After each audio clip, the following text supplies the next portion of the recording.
গোটা দেশ জুড়ে এই আন্দোলন কিন্তু এখন গোটা দেশ জুড়ে। শুধু তাই না, আমরা দেখেছি বিদেশেও, মানে ইন্টারন্যাশনাল স্তরেও কিন্তু মানুষ প্রতিবাদে নেমেছে, রাস্তায় নেমেছে, জাস্টিস চাইছে।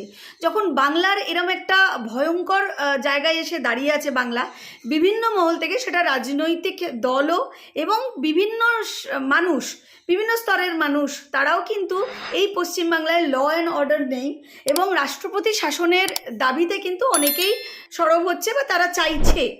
সম্প্রতি কিন্তু আরএসএসের একটি সম্মেলন ছিল এবং সেখানেও এই ধরনের মন্তব্য উঠে আসে বা দাবি উঠে আসে যে পশ্চিমবাংলার যা অবস্থা, আমরা দেখেছি রাজ্যপাল তিনিও রিপোর্টে বলেছেন যে পশ্চিমবাংলার ল অ্যান্ড অর্ডার সাংঘাতিক ভয়ঙ্কর অবস্থা। রাষ্ট্রপতিও বলেছেন না, অনেক সহ্য করা হয়েছে, মন্তব্য করে, যেরকম বিভিন্ন ঘটনা সামনে এসছে।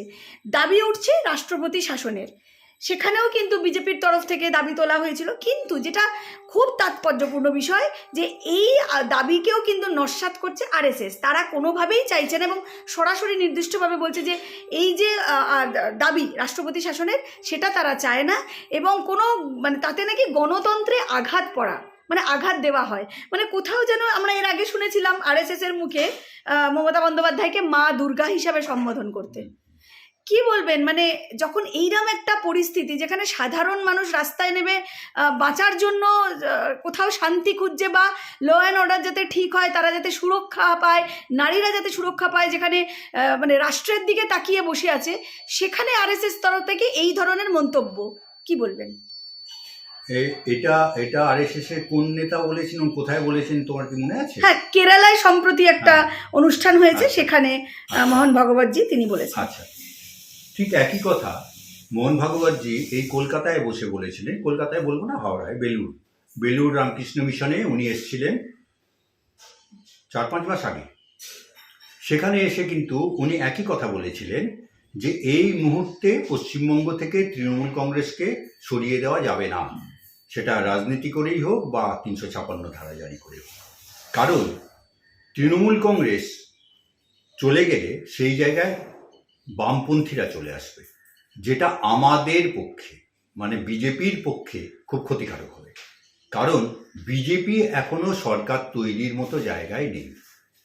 এটা মাস 5-6 আগে উনি বেলুর মঠে বসে বলেছিলেন। সেই মোহন ভাগবতজি তুমি বলছো আবার একই কথা প্রায় পুনরুত্থান করেছেন। কখন বলছেন?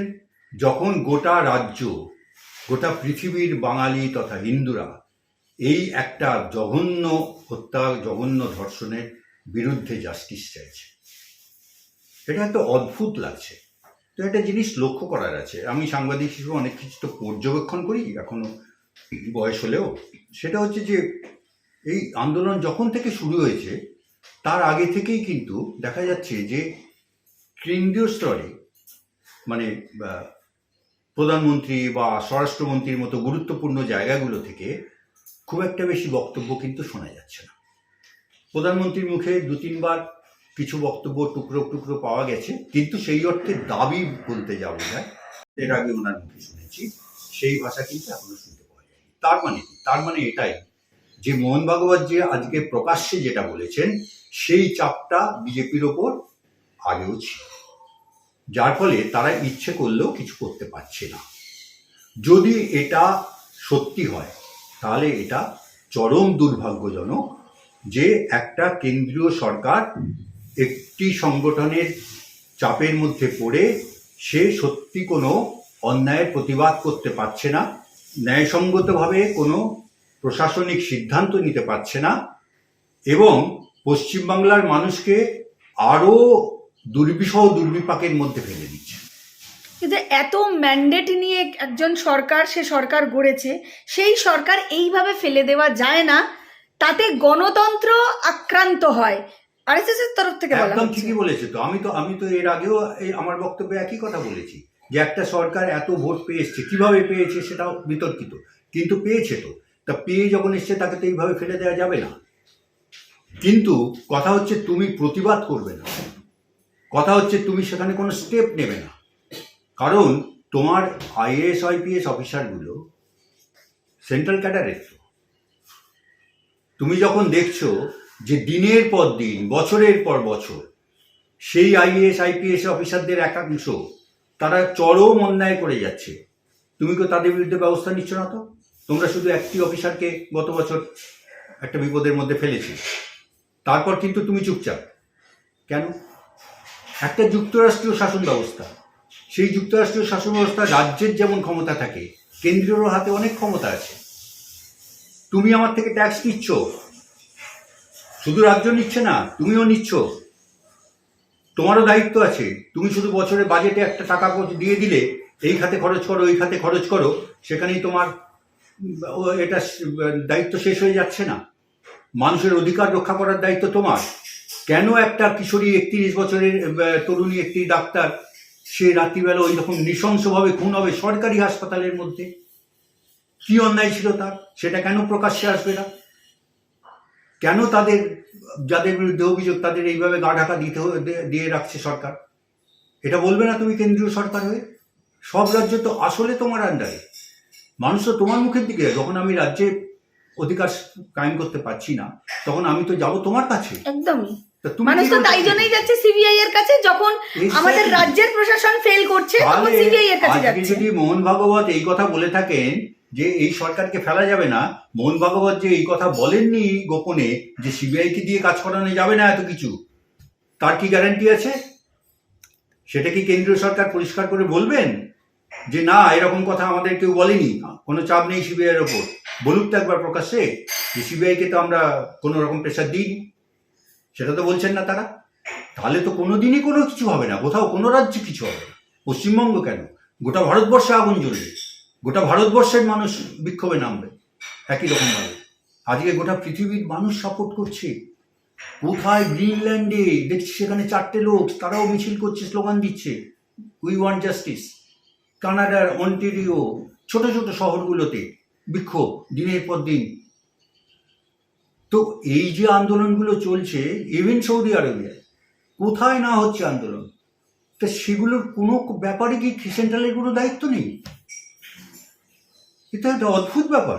এ তো মানে তুমি যেটা বললে মানে শুনে চমকে যেতে হচ্ছে। তাহলে তো আমাদের কথা বলার অধিকারও থাকবে না, আমাদের বেঁচে থাকার অধিকার থাকবে না। সুবিধা একদিকে যেরকম আমরা রাজ্যকে বাঁচাতে চাইছি, দেশকেও বাঁচাতে চাই। অবশ্যই। এই বিষয়ে আমি যাব। দেশ বাঁচাও মঞ্চ বলে একটি মঞ্চ তৈরি করা হয়েছে এবং সেখানে অনেক বিশিষ্টজনেরা সেই মঞ্চে আছে। সেখানে একটা একটা গোষ্ঠীই বলছি, তারা একটা গ্রুপ বানিয়েছে, তারা বিভিন্ন রকম দেশ বাঁচাও নিয়ে তারা কাজ করে এবং বিভিন্ন ধরনের কর্মসূচি করে। এই যে দেশ বাঁচাও, এদের কি উদ্দেশ্য বা এরা কি নিয়ে কাজ করতে চাইছে, এদের মূলত যে বক্তব্যগুলো বা যে কর্মসূচিগুলো তারা করে, আপনি কি বলবেন, কিভাবে ব্যাখ্যা করবেন? দেখো এইরকম যখন গণ অভ্যুত্থান হয় না, তখন কিন্তু এরকম অনেক মঞ্চ তৈরি হয়, কিছু ইতিবাচক ভূমিকা নিয়ে, কিছু নেতিবাচক ভূমিকা নিয়ে। এখন তুমি একটা পার্টিকুলার মঞ্চের কথা বলছো। এই মঞ্চের যে কর্মসূচি আমি দেখেছি সেটা কিন্তু অধুনা হয়েছে। অধুনা বলতে আমি বলছি এই ঘটনাটা ঘটে যাওয়ার পর কিছুদিন ধরে সেই দলের যে প্রথম মিটিং যেটা হয়েছিল, তারা একটা প্রেস কনফারেন্স করে জানিয়েছিল তারা কি কি করতে চায়। সেখানে অনেক মুখের মধ্যে নেতৃত্বের মুখ যারা ছিলেন তাদের মধ্যে বেশ কয়েকজন ছিলেন যারা প্রত্যক্ষভাবে বর্তমান রাজ্য সরকারের মন্ত্রিত্বে ছিলেন। তাদের মধ্যে কেউ কেউ এখনও তারা এমপি রাজ্যসভার বা লোকসভার, এবং তাদের মধ্যে বেশ কিছু সাধারণ মানুষ বা সেলিব্রিটি রয়েছেন যারা সরাসরি প্রত্যক্ষভাবে এই সরকারের সমর্থক। আমার প্রশ্ন হচ্ছে এইটা, তাহলে তো এই মঞ্চের কোনো নিরপেক্ষতা থাকবে না, কারণ শাসক দলের Exactly. ঘনিষ্ঠ হলে তাহলে তো তারা দেশ বাঁচাওয়ার জন্যই করবে, মানে দেশ বাঁচাও বলতে কেন্দ্র সরকারকে আক্রমণ করা। এক্স্যাক্টলি না, কেন্দ্র হ্যাঁ, আর দেশ বাঁচাও মানে কিন্তু কেন্দ্রীয় সরকারকে আক্রমণ। একদমই। আমার প্রশ্ন হচ্ছে এইটা নয়, আমার প্রশ্ন হচ্ছে যে এই মঞ্চ, দেশ তো আজকে থেকে অবক্ষয় হয়নি, তা আজ থেকে 5 বছর আগে 10 বছর আগে কেন এই মঞ্চটা তৈরি হয়নি? কেন তাদের মধ্যে আজকে যারা নেতৃত্বের সামনে আসছেন, যারা মঞ্চে দাঁড়িয়ে বক্তৃতা দিচ্ছেন, তারা কেন মন্ত্রী হয়েছিলেন তৃণমূল সরকারে? কেন তারা এখনো এমপি পদ দখল করে বসে আছেন তৃণমূল সরকারের হয়ে? কি কারণে? এ প্রশ্ন তো উঠবে। একটা মঞ্চ হতেই পারে, কেউ অস্বীকার করার কোনো জায়গা নেই, যে তোমার ভূমিকাটা কি। তোমার যদি ভূমিকা সদর্থক হয় নিশ্চয়ই সমর্থন পাবে তুমি। তোমার যদি ভূমিকা শুধুমাত্র একটা দল বা একটা সরকার বা একটা সরকারের কয়েকজন মানুষ তাদের বিরুদ্ধে হয় এবং সেটা একটা সম্পূর্ণ অনিরপেক্ষতা নিয়ে, মানসিকতা নিয়ে, তাহলে এই মঞ্চের কোনো মূল্য কার কাছে আছে আমি জানি না, আমার কাছে নেই। কারণ এখানে এদের কিন্তু কোনো পজিটিভ রোল আমরা এই তিলোত্তমার মৃত্যু নিয়ে দেখিনি। এরা শুধু ডাক্তারদের বলছে তোমরা কাজে জয়েন করো। প্রচুর লোক মারা যাচ্ছে, কোথায় কতজন লোক মারা গেছে তার হিসেবে আজও যায়নি। সুজিতা, যেখানে গণতন্ত্র বাঁচানোর কথা বারবার বলা হচ্ছে, বা সম্প্রতি আরএসএস এর তরফ থেকেও বলেছে যে গণতন্ত্রে আঘাত পড়বে, বাঁচাতে হবে, তো গণতন্ত্রের বাঁচানোর কথা বলা হচ্ছে, সেখানে লাগাতার পশ্চিমবাংলায় রাজ্য সরকারের তরফ থেকে যা যা ঘটনা ঘটছে সেটা কি গণতন্ত্র বাঁচানো বলে? কারণ মানুষের কণ্ঠরোধ করা হচ্ছে, কেউ কিছু বলতে পারবে না, কেউ আন্দোলন করতে পারবে না।